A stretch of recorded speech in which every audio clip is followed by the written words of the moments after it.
from Wakefield, it's the Nolan Car Night Show, starring Nolan, where you join Nolan's guest this week, David Beard, to the program. And now, ladies and gentlemen, here's Nolan. And Al's got such a great voice to this day. Of course, yes. Yeah.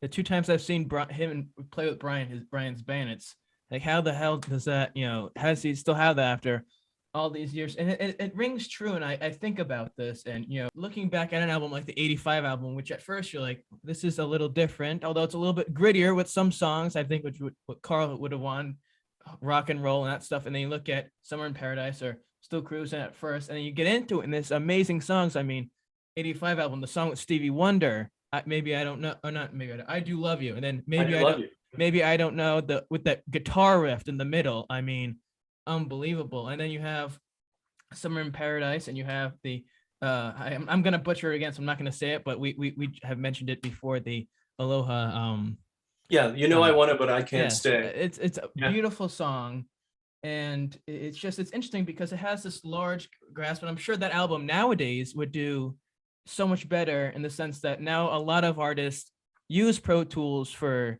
I'm sure, music, and it would, I think, have more fanfare because now it's within the same type of atmosphere that other musicians are using it. I want to ask you quickly before we jump into modern day stuff, or nowadays stuff, not modern stuff, but when you were getting more active in terms of other Beach Boys products, in the late 90s into the early 2000s, whether it be liner notes or the stuff with A&E and those projects, was that a moment where you sort of realized, this is where I belong, and this is, what I want to be doing? I don't know how doing this. Well, I always felt it's what I want to do, because I love it so much. That's an interesting question. The part of it about where I belong, that's kind of interesting, because I'm always on the East Coast, and there are, different places. So I've never lived in California. So it's kind of that, it's where I'm comfortable. Writing about, covering it. I'm knowledgeable about it. Yeah, I think when 98-ish, when they had done the Endless Harmony documentary, and I was approached to be a consultant for the Jan&Dean Behind the Music, I just didn't. I was glad, but I didn't really think too much about it. I just said, "What do you need, and how can I help you?" Okay. And that's just kind of how I approach the projects. It's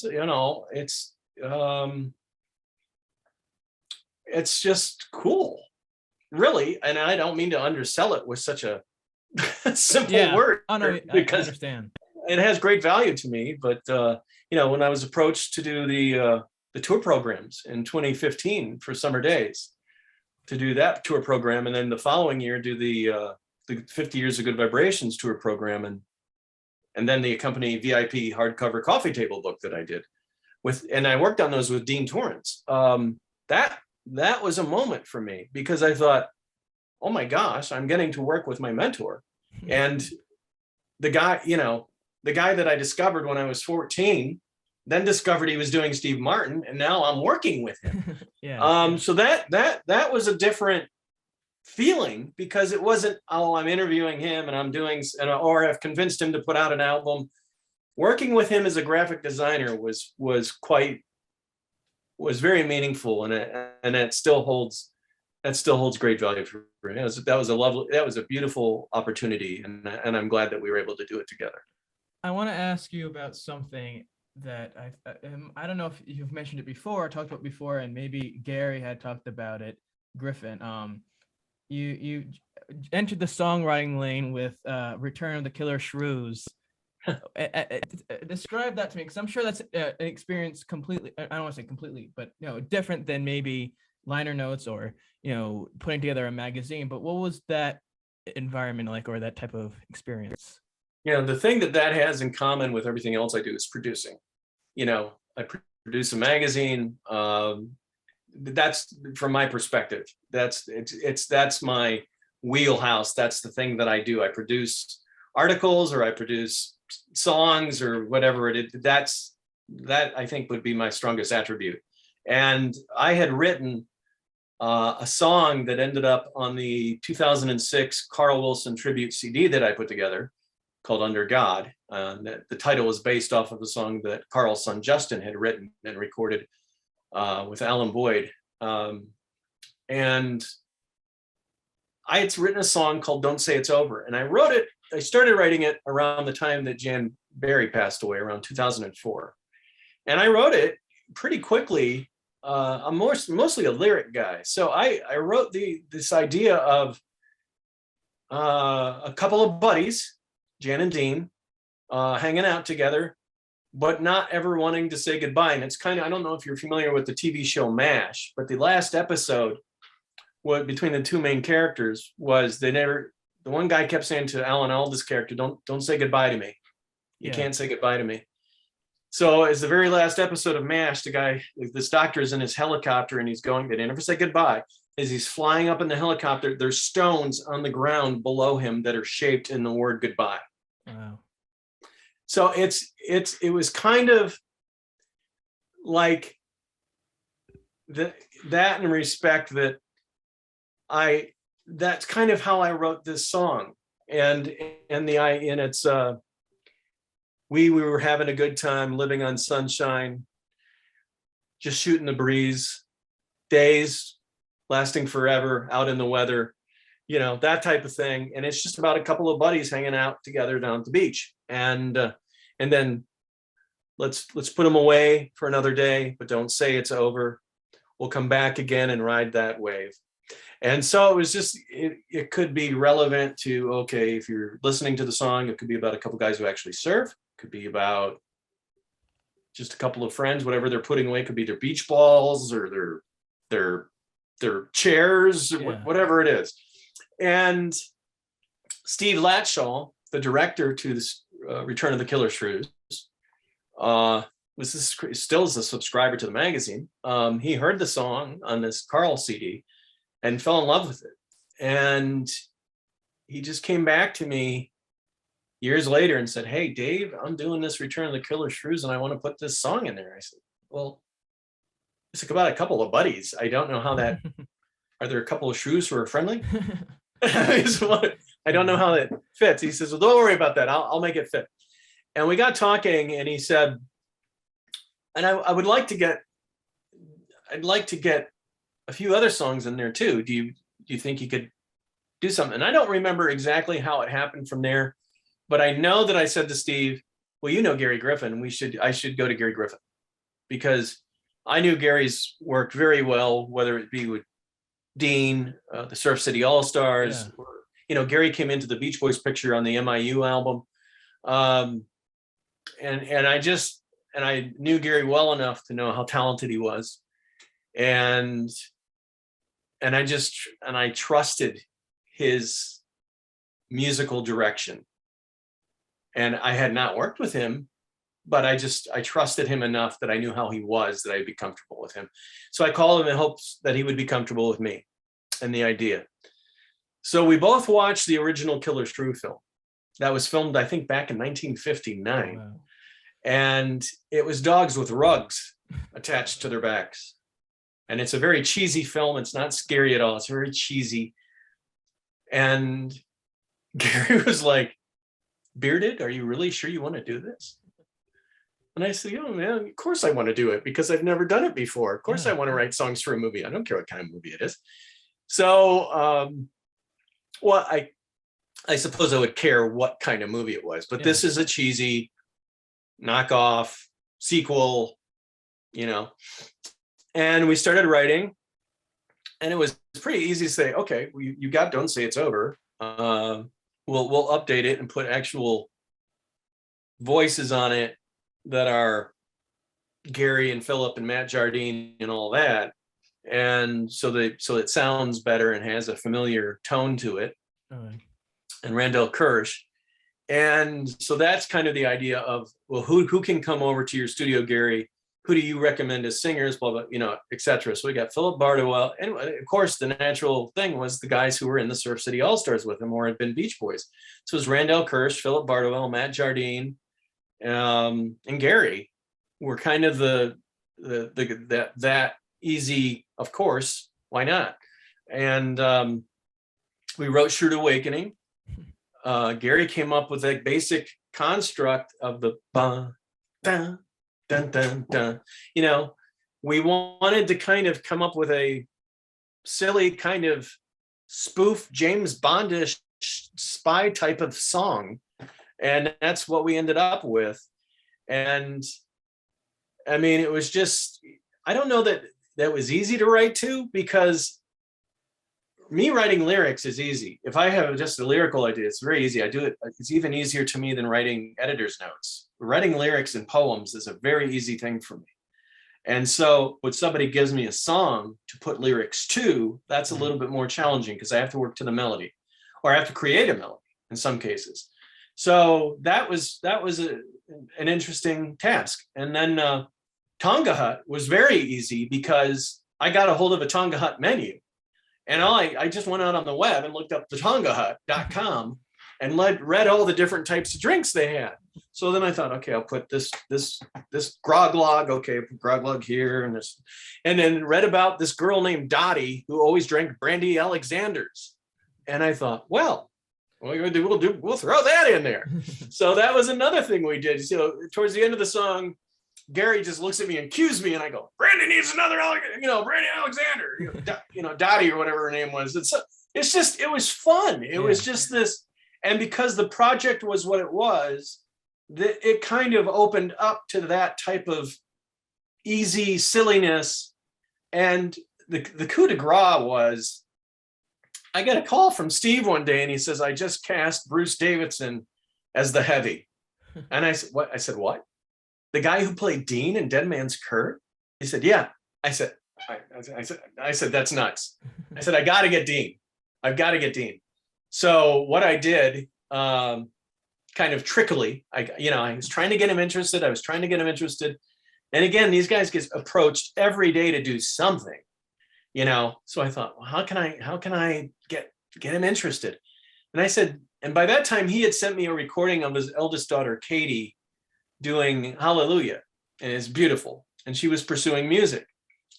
So I kind of baited my hook, and then I cast it. I said, hey, Dean, what do you think of the idea of you and your daughters? Because I didn't want to disclude Jillian. I had no idea if she was musical, but I thought, well, she would feel left out if I didn't invite her. And then I'll leave it to Dean to decide how to do that. And that's what got him, was getting his daughters an opportunity to do something. And so that's how we got Dean involved. And we got him to do a number of things, more than I anticipated. And we got 4 songs done. So we got Tonga Hut, Shrewd Awakening, Don't Say It's Over, and Star of the Beach. And those songs were going into Return of the Killer Shrews. And we had those completed by November of 2011. They were done. And I just kind of planted with Gary, I'd like to do an album. And he just thought, what would we do an album for? So then it comes to January of 2012, February, and Gary and I are on the phone. He goes, so what were you thinking about that album? And I went, oh. So we didn't have a name. We didn't have, there's no group name. There was no anything. And it was just kind of like, well, Dean's graphic thing, if you go to Jan&Dean.com, he has this, used to sell merchandise or memorabilia on the Bamboo Trading Company site. And I thought, that's what we'll call it, the Bamboo Trading Company. And before I knew it, when Randall Kirsch came into the picture, everything got better. Everything, because he became a songwriting partner. With Gary and I, it was like Gary was the instrumentation, it was here's the music, here's the words, here's the music. But with Randall, it was more creative for me, because we sat out in Gary's back patio, and I just had all these song ideas, and I kept pulling them out and showing to Randall, and just and we came across Kitty Hawk, and he said, and he stopped and he put it in front of him. Now all he's looking at is lyrics. That's all he's looking at, is a bunch of words that I've written out, all these ideas. I mean, I must have had 20 sheets of paper, all these different song ideas. And he looks at this, and nowhere in my lyrics were the words, won't you come with me? I didn't write those words down. and he's got an acoustic guitar and he's looking at my lyrics. And all of a sudden, after a few minutes, he strums, "Won't you come with me?" And he uses that as the intro. And then he starts playing it. Dun-dun-dun-dun, dun-dun-dun-dun. Every day that I get up. And he's doing this in front of me. And I'm like, that's it. That's it. And then, I fly back to the Carolinas. I have no idea he's getting a sitar. I didn't hear a sitar on the song. But Gary sends me this track with a sitar, and it's and I'm like, oh my God, that's so cool. It's always like Beatles. I mean, it was just took on this whole new life, this whole new energy, and it's all Randell. And the same thing with Don't Say It's Over. Don't Say It's Over had different lyrics, I think, in the second verse. And Randell called me one day and said, "Hey, I've been working on this song, and what do you think of the idea of Odd Job and Sean Connery on Mission Beach?" And I went, "What?" And I said, "Well, Goldfinger is my favorite James Bond film, so I know what you're talking about, but what?" And he said, "Well, don't you think that's the perfect example of the relationship and how it was like between Jan and Dean?" And I said, "Actually, yeah, that is kind of clever." So that's why we went with those lyrics, is because he just thought he's Odd Job, Dean, and Sean Connery, the handsome, hey, Jan. So yeah, tossing a frisbee with Odd Job and Sean Connery on Mission Beach. And I just thought, man, and it's such a nice nod to that time in their lives. Goldfinger came out in 1964. They were at the height of their careers and their popularity in 1964. So I just thought, man, that's so perfect. So Randell brought a lot of really creative ideas and nuanced instruments and vocals. There was a day we were there. I want to say it was Kitty Hawk that we were working on. And Randell was saying something like, "Hey, I want to do like this particular note. I want to sing it like, ah." And Gary's looking at him like, no, you can't do that. That's not going to work on that. He said, no, go ahead, roll it, do it. I'll show you. And Gary starts, playing. Randell's got the headset on, and he does it. And it's like, boom. Gary turns around and goes, "Wow." And I felt like for this brief instant, I was kind of experiencing what it must have been like back in 1966 when Brian walked into the studio and said, "Do this, do this, do this." And everybody's kind of like, "How will that work?" And then they do it and it works. Right. And so that was really cool to see that in the process, the creative process, and how Randell was hearing something that even Gary was like, "I don't think that's not going to sound right." And then he did it, and it was perfect. And what it was is a descending vocal in a flat key. And if you listen closely to the song, you can hear it. But it's just by itself makes no sense at all. But in the song, it works. It's cool. How much of that experience played a big role when you came out with the California music stuff within the last year or two? Did that play a big role? Everything, I think, as you do it and you experience it as you go forward, once you get experience doing one thing, then that helps with the experience of the next thing. And again, just the producing aspect of who I am, creating something, taking an idea and then executing that idea. I don't know if it's a good thing or a bad thing. The pandemic, not a good thing. But it did afford me the opportunity to be more in constant communication with everybody, because I knew where they were. It was easier to get a hold of them because they were at home. Yeah. And, I think that whole experience was probably hardest on Mike, because you look at a guy who has toured all his life. Of course, yeah. Never been at home for any given length of time. Must have been going out of his tree. I'm only guessing, but I can only imagine him pacing the halls going, what am I going to do? I have this gorgeous house, but I don't want to be here. I want to be performing. I want to bring joy to people. And that's what he's really about. He truly loves doing that. So to have the opportunity to have, for bad reasons, to have them available to me to do something good. Right. That was it. I thought, well, if we're all going to be in this predicament, and let's see if we can't find a way to execute something that's meaningful and that has value that can help people. Yeah. And just the project alone, without even having a nonprofit, was, fit that criteria. But then to have the idea, I thought, well, how can I do something for others?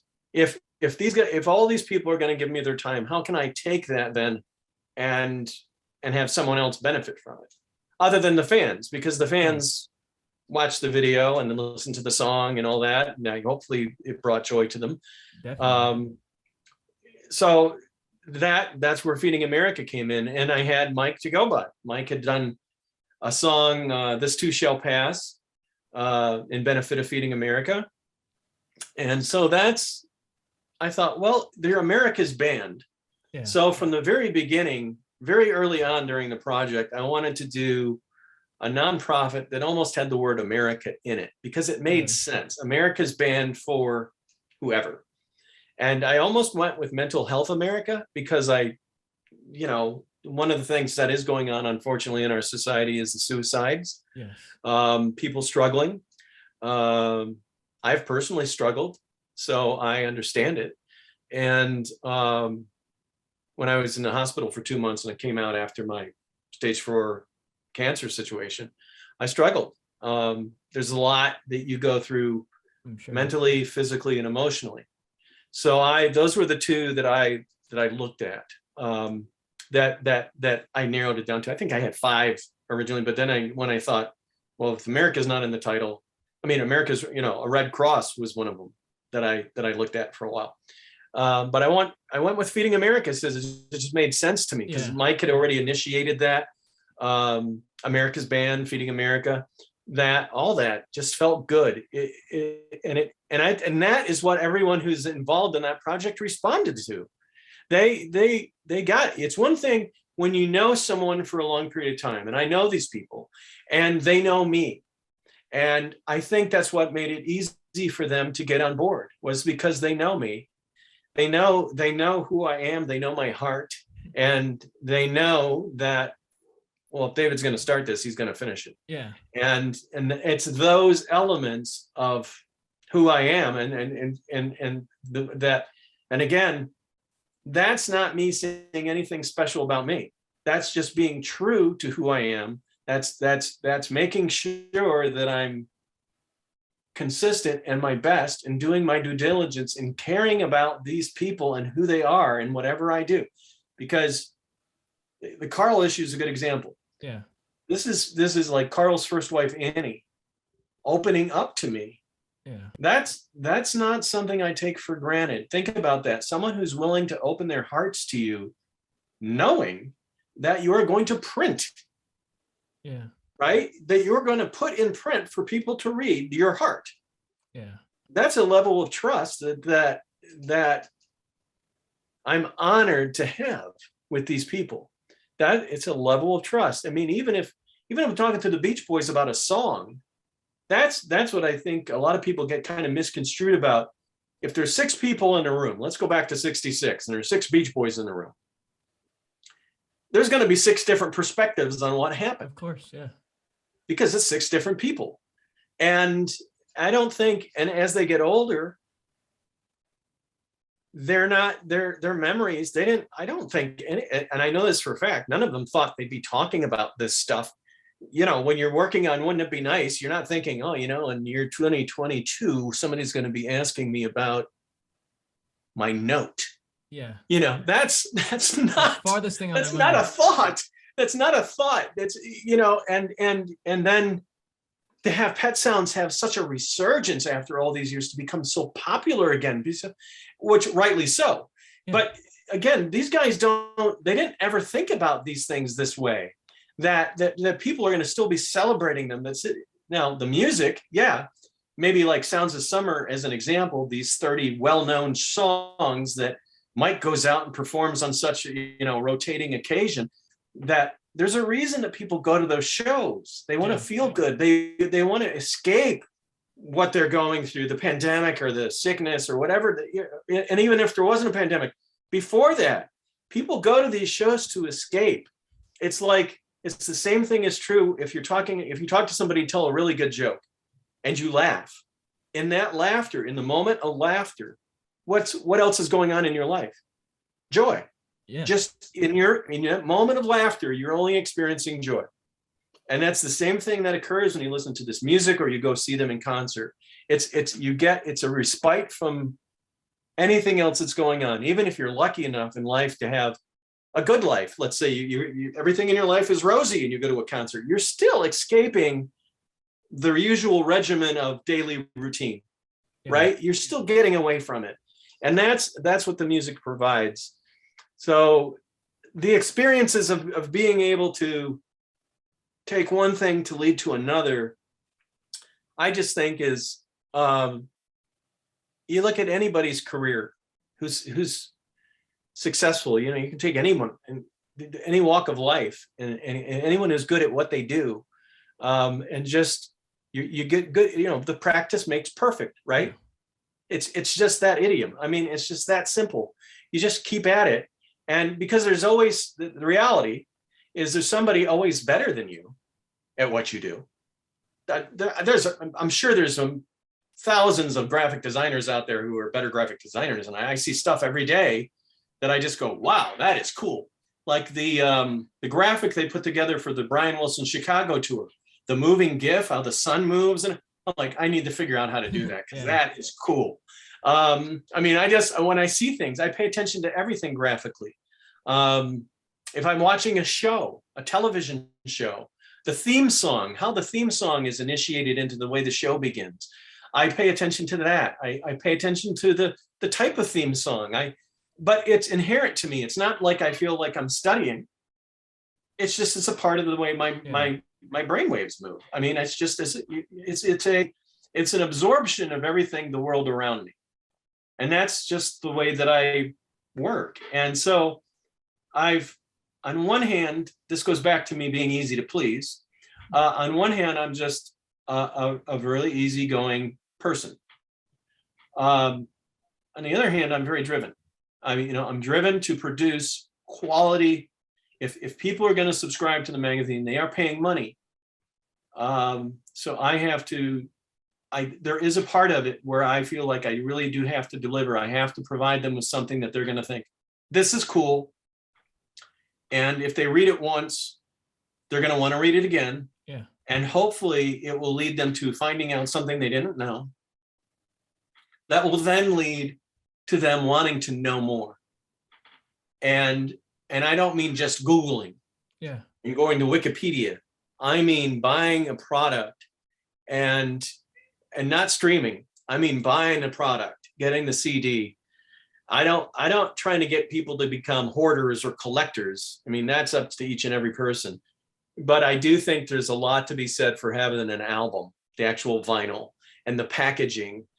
You don't get that with downloads. You get the cover of the album and a bunch of songs, which is all fine and good if you got a nice listening device. Yeah. But I'm all about the packaging. And I think I have got Dean Torrance to blame for that because he did such a great job with, I mean, I never would have listened to the Nitty Gritty Dirt Band ever. But because Dean Torrance designed their albums, I've gotten Nitty Gritty Dirt Band albums. And I'm glad I did because I like their stuff. But it's a, it's not on my common path of my musical taste.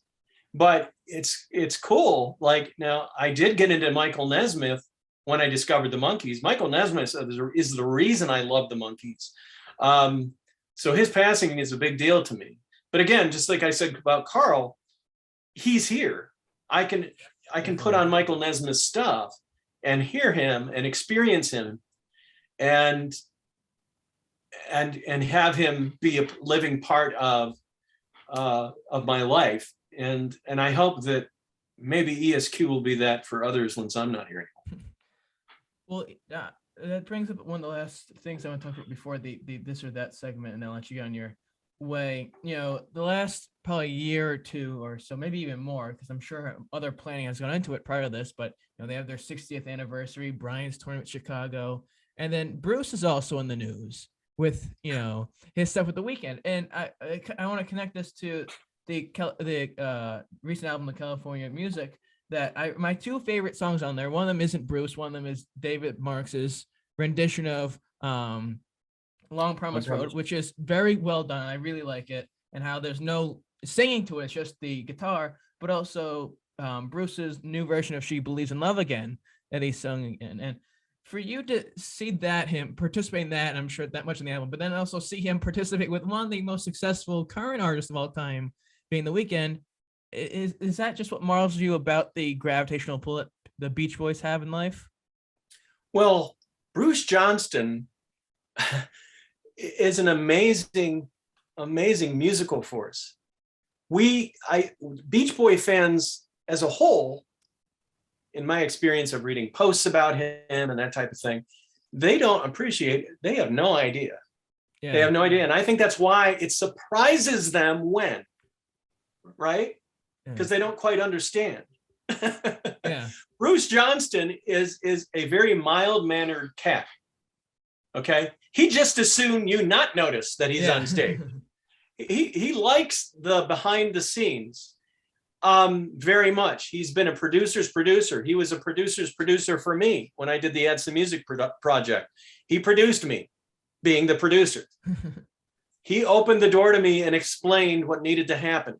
He explained how to do it. He took more or less by the virtual hand and led the way. He has always been, what happens when he leaves the Beach Boys? Well, he ends up writing the Song of the Year for Barry Manilow, right? Gets a Grammy, right? So no surprise. He's been behind so many things. I mean, he's if you Wikipedia him, there is a lot there, and it's so much that it's like, huh? Because now, if he had not been a Beach Boy in his life, I think certainly by now he would have done soundtrack albums, where he would have done the instrumentation and been the producer and the director, or you name it. He would have been the whole thing. I could see him having done soundtracks for big movies, and it would have been easy for him because that's his mind. Yeah. He is. How do you say this? He is so affable. It's strange because you always see him with a Beach Boy hat on, right? Yeah. He almost like he's always wearing a Beach Boy hat of some kind from some year. Always. Yeah. He's never a picture. He almost wears it like an emblem of badge of honor. Yeah. Type of thing. It's like, that's right. That's who I tour with. That's who I perform songs from that catalog. Yeah. I wrote songs and that's me. That's who I am. And he'll wear the hat into working with Skrillex. Yes. Right. He'll be wearing the hat, and then he'll go over and he'll work with Rex. I can't think of Rex's last name. But the guy who's working with Weeknd. That's how how that happened. Rex Kudos. And he met Rex when he met Skrillex, Sonny, the same day. And that's how that happened. And they're all digging him. So, and I don't know that they're digging him because he's Bruce Johnston, the Beach Boy. They're digging him because of his knowledge of music. Sure. Right? That's why they like working with him, because I don't know if they know he won Grammy of the Song of the Year or I write the songs for. I'm sure they know that now. But when somebody brings you in and introduces you to consider Bruce's age, 79, with Rex Kudos, The Weeknd, and Skrillex, this is a major generational gap, and yet it's as smooth as silk. And the reason it's smooth as silk is because it's Bruce. I've written a whole thing in the next issue of ESQ. It's the first news item. It's at least 2, maybe 3 pages. It's like 2.5 pages. I think it's 3 pages almost of this story of what we're talking about. Him working with Weeknd. And the fact that he comes in and he writes the song, Here We Go Again, and contributes to it. And so I hear this, it came out, I think the story broke on Los Angeles Times on January 9th, I want to say. And so I go out and I download the album and I'm listening to this and I love it. It goes all the way back to my experience with Kiss Destroyer in 76. It's a concept album. Weekend is pictured old on the album cover. It's called Dawn FM, and comedian Jim Carrey is the DJ. And he takes you through. It's like listening to NPR radio, but there's songs, and it's the neatest experience. And the song, Here We Go Again, is like a mashup between what's the song he did on the wall? Bruce did with Tony Tennille on the wall.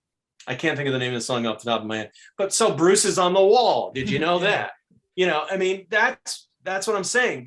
Bruce sings the background vocals on Elton John's Don't Let the Sun Go Down on Me with Carl and Tony Tennille. So again, he's everywhere. Yeah. He's everywhere in music. And I was not, so when I see these things happen, I just kind of get this little boy jump for joy kind of thing, because it's like, of course. Yeah. And I never would have seen it coming. But it's like, once it happens, it's like, yep, here he goes again. Because that's Bruce Johnston. He is never not in touch with what's going on musically. And that's what's astonishing to me. I think if you were to ask Mike or Brian or Al, you know who The Weeknd is? They might say, is that the guy who did the Super Bowl last year? If they remember, they might know that. But Bruce knows, yes, right? Bruce is dialed into music. So anything comes along, because remember now, Bruce did not grow up in Hawthorne. Yeah. He went to school with Jan&Dean. Oh, wow. So he grew up in a well-to-do part of Beverly Hills. He comes from a different background. He learned classical music. He was trained. So he understands music on a different level. Yeah. He's the one true musician out of the group from the very beginning. Brian played keyboard, piano, bass, could play some guitar. Mike, tambourine, played the sax a little bit in the beginning. Could probably hit a few notes correctly on a sax if he was forced to. Somebody twisted his arm. But he's not a musician. Mike's never tried to be a musician. That's just not his thing. Mike is an entertainer. Yes. And one of the best in the industry, and one of the best that the industry's ever seen. And right up there with Mick Jagger. That's who comes to mind in terms of not an instrumentalist, but an entertainer, a frontman. Like the Moody Blues don't have that. The Moody Blues are all players, all singers. They were different. But the groups that have frontmen like that, Mike Love is, to me, in my opinion, far and away the number one leading frontman in the music that the music industry has ever seen. So for Bruce to be involved in Skrillex or The Weeknd, I'm happily not surprised. It's like, of course, but the thing is, what we don't understand as Beach Boy fans is his reach. Yes. Okay, that's what we don't understand as Beach Boy fans. We think of Bruce as, he's the guy who plays with Mike. Yeah. Or if you're a longtime Beach Boy fan, you go, okay, yeah, he did Disney Girls. He did Tears in the Morning. If you know your catalog, where Bruce sings. Bruce sings on the end of California Girls. He sings on the end of and God Only Knows, and he did this. And if you know all your Beach Boys history, you know all that.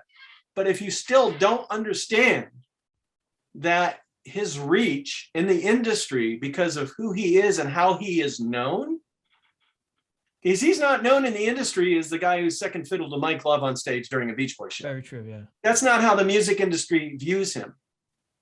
Okay, so that for him to be connected in the way that he is, perfect sense. And don't be surprised to see more. I'm sure there is, and I'm sure you have some sort of idea what happens. Which I want to ask this, and I'm not going to say I'm not asking for specifics. I'm not asking for details. But for you and your situation and the experiences that you've had with this group, I'm sure you learn things that the fans learn later, afterwards.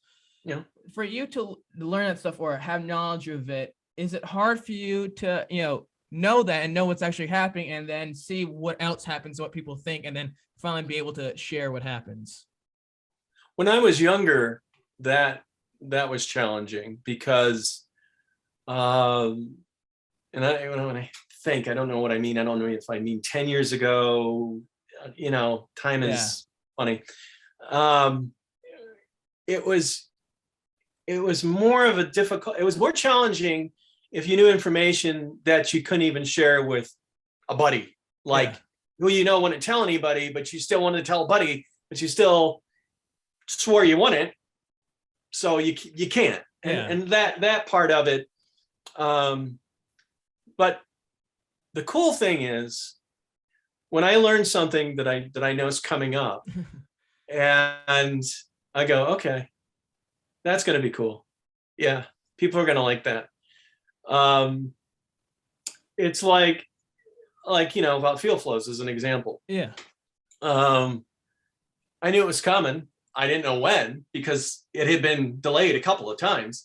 And I just thought, and like Alan Boyd and I, we're pretty good friends. He knows how much I love that period. But he couldn't share the stuff with me. Of course, but when it finally came out, he sent me a message and he said, Dave, I knew you were going to love this. There were so many times I wanted to send you stuff because I thought to myself, Beard is really going to love this. And so it's the same type of thing. You just know, that once whatever it is, the topic is, once it happens, that the fans are going to experience joy. Yeah. And again, that just goes back to my whole way of thinking, that I hope that's the case when what A, B, or C happens. And I hope that it fulfills people and it brings them joy and it has great value in their lives. And it's a moment that they'll remember, because a 60th anniversary is a big deal. Yes. I mean, just my parents had a 60th, have been married for 60 years. That's a big deal. My grandparents have the same thing. So there you go. So so it's a big deal when you can sustain life and do something. So a 60-year anniversary in music is quite significant, and I'm excited about everything and anything that's coming our way this year. And that is as simple as going to see a Beach Boys show. Yeah. Because again, in the times that we're living in with the pandemic and the ongoing virus stuff and all that, again, just having the opportunity to go and visit with my buddies. Yeah. Shoot the shit with them. Yeah. Maybe have some food, and if fortune provides me with being able to take my son, who I will say this is another icing on the cake thing for me. My son, Ethan, who's 20, has Down syndrome. He's my only child. He's a great human being. And I'll use Carl Wilson's quote here. He's probably my greatest teacher. When I bring him to shows with me, when I bring him to Mike's shows, they bring him on stage for Barbara Ann. And I have to tell you, the way that they treat Ethan is just worth every second I've ever spent doing a magazine for these guys. Sure. They're just, they treat him like royalty. They treat him like he's the most important person in the room. And I can't, and that was never a condition. Yeah. That was, that when I brought him, the first show they met him at 2014, Stamos happened to be at that show. And Stamos couldn't have been sweeter. And every year, and on that note, and this does not mean, and it goes back to the easy to please thing, but this does not mean that I think that the song Forever, recorded by John, should be on the Summer in Paradise album. I will say that because I would have enjoyed more Carl singing lead on that for the Beach Boys album version, and then you do the John thing separate. And the same thing with the LA album. I think Here Comes the Night should not have been on that album. I think a 12-inch disco, which they did do, is fine. But then you put in other songs that fit the mood of the rest of the album instead. Would have been the way that I would have programmed those things. So, John, since Ethan has turned 17, I got a video from John when Ethan turned 17, happy birthday video. So I had Ethan record a video back to John, thanking him for the video and saying, John, I like you and I like Becca Dawson and my favorite song is Forever. Boom, within hours, we have another video from John, but this time it's Lori Loughlin who plays Rebecca Dawson. And she's saying, Ethan, I found out from John that your favorite song is Forever. That's my favorite song too. And I'm like, what? This is so cool. And then next year, another birthday video from John. And I think that it was just him. And then the following year, 2019, he was with his wife and they were in Disney. So he sends a separate one to Ethan. And then the two of them are walking down the hall together and said, hey, Ethan, it's John again. Caitlin wanted to sing happy birthday to you with me. So here we go. And the two of them are walking down the hall singing happy birthday to Ethan. Wow. And I'm like, whoa. And then this year, I reach out to John and and Ethan's birthday, December 6th, was on the same day that they were holding Billy and Celia Hinchy's service. Yeah. And John was there. So he said, Dave, would it be okay to do it tomorrow? And I said, of course. And he said, let's do a Zoom. I said, really? He said, yeah, I want to do a Zoom with Ethan. I said, well, he'll love that. And John was on a Zoom with Ethan for over 30 minutes. Wow. And while he was on with Ethan, he was calling other Full House castmates to come in to join him. And the only one he could get a hold of was Lori again. So she calls in while she's driving. She's got her phone mounted on her car. She's driving. And oh, hi, Ethan. And I thought, oh my God. So, I mean, he gets better birthday people. You know, I don't get that. Yeah. Ethan gets that. So I think it's just so cool. So I just think there again, people have this, again, longtime Brian Wilson supporters think that, oh God, no, we can't like John Stamos. He's shtick, he's this, he's that, he's Hollywood. Yeah, he's all those things, but he's also a great human being and he legitimately cares about people. I've seen it. He's that way with me. He legitimately cares about people and how his interaction with you comes across. And I'll tell you who that reminds me of, Carl Wilson. Yeah. And it's the same thing. It's being present, it's being caring, it's being attentive, and it's bringing integrity to your experience with the other person, so that when you're done talking to the other person, you leave feeling better, right? Carl did that to me, and I find that to be true with Al, Mike, and Brian too. You know that, and I haven't seen or spoken to David Marks in a while, but he and I have gotten into trouble together. We're two peas of a pod, the two of us. So conversation for another day then. Yes. Well, I have to agree with you in the sense of, you know, I mean, granted, I like I mentioned, you know, 21. So obviously I was born a little later than when Carl passed. And although I might not have experienced the great times of that, but even something in terms of relating to music or a band with a family member, I saw Brian 2 months before the pandemic, or however it would be, January of 20, whatever that was, on a whimsical thing, decided to buy tickets, drove by myself, sitting back and listening to the music. It's a thing that just transforms you and takes you to another place. And even a song Surfer Girl, a basic, you know, type of song, but it's like, holy crap, like this is happening. And then a few months ago in October, I went with my dad to go see Brian's band again.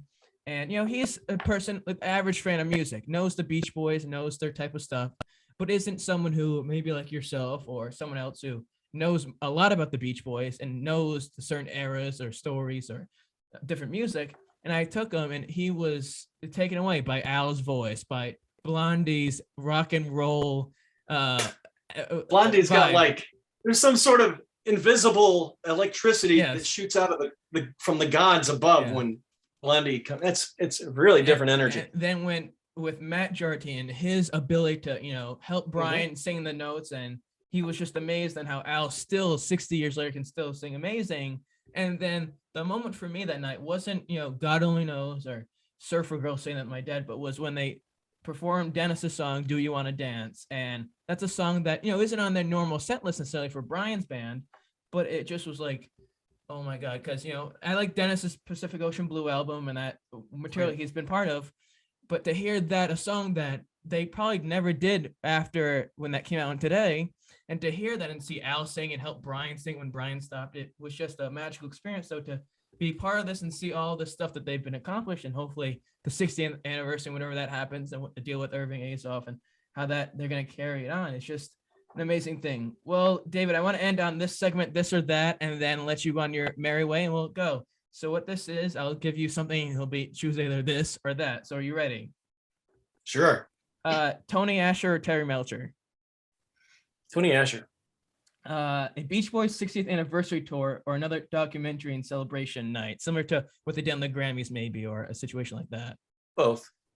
If Dennis and Carl were still alive and could still perform, would you want to see them with Brian or all three with Al, Mike, and Bruce like they did for the Nebworth concert? Like Nebworth. Let's see. When Brian was putting together new material in the mid 90s, if everyone liked it and Dennis and Carl were alive, would Brian still be with the group as well as Carl? That's a loaded question, Nolan. No idea. I tell you, I think an interesting thing that I would have liked to have seen that obviously never happened would have been a Wilson Brothers album. I think that would have been very interesting, a Brian, Dennis, and Carl album together. I think that would have been quite something. It would have been out of this world, which I'm sure some people felt about Good Vibrations back in the 60s. Summer in Paradise or Stars and Stripes Volume 1? Summer in Paradise. 15 Big Ones are Still Cruising? Oof. 15 Big Ones. And this final one, Wipeout or Problem Child? Problem Child. It's a great song. I wish it was released as a single. Who knows what will happen in the years to come. But David, I want to sincerely say, and I mentioned this before, whether it be in the email or we got going, thank you so much for doing this with me and doing this for this amount of time. It truly is a great thing, and I'm really appreciative of your time, and as well as ESQ and the appreciation and love you show for the Beach Boys and provide to us vagabond Beach Boy fans out here in the world. Well, it's my pleasure. I have some very interesting things coming up in the magazine this year. So if anyone's interested, they should go to esquarterly.com, which is esquarterly.com. And if you're on Facebook, just type in Endless Summer Quarterly and find our page. And if you want to like it, that'd be great. But if you click on the About button, the website address and everything are listed in there. Well, just like that, plugging stuff. If you enjoyed this episode, which I'm sure you will, subscribe, like, comment, share, follow. Because as I usually say with everyone else on the podcast, down the road, 10 years from now, when this blows up, you're going to look back in this episode with the amazing David Beard and say, holy shit, this was amazing. So subscribe now, like all this stuff, and follow on Instagram, Nolan Carr at Night for updates and news, on Twitter, Nolan Carr at Night. And in the words of Bobby Figueroa, sail on, sailor. In the words of John A. Carson, I bid you all heartfelt good night till we see each other again.